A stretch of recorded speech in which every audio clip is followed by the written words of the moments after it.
Priya, I love you Priya. Priya I love you. Priya I love you. Priya I love you. Priya I love you Priya.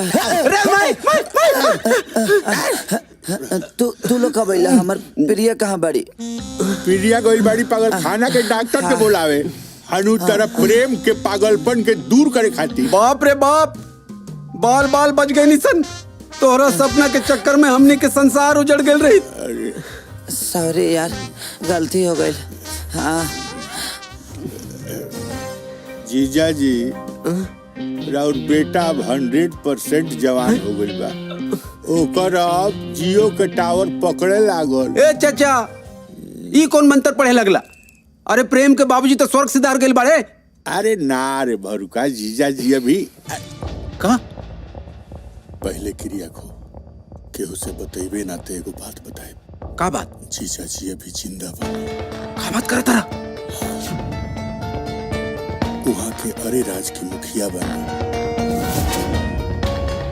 गांव के लोग खातिर देवता है और दुश्मन खातिर दैत्य।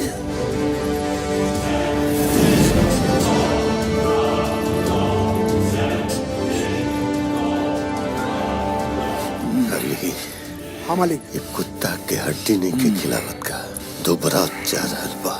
खाला मालिक।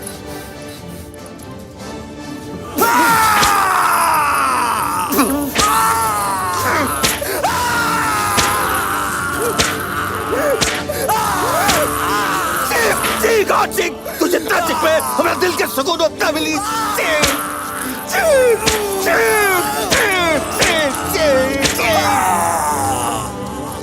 हमरा के तू जान से मारते रास्ते 20 साल से काल कोठरी में हमरा के कैद करके तू पिटाता रहे। गोली मार दे तू हमरा के, अब बर्दाश्त नहीं के हो। बर्दाश्त करे के पड़ी तारा। इतना आसान मौत न मारब तोरा। जान 20-20 कोड़ा के उठौना हर रोज बन ले बानी। तुम मरबे तय कर दर्द से हर रोज धीरे धीरे पल पल आता रही।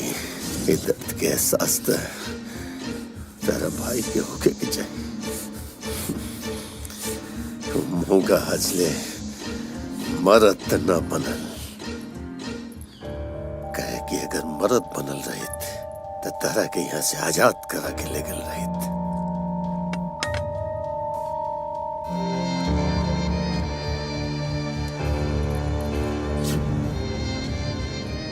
हेलो हेलो भैया, भैया हमरा के बचाला भैया।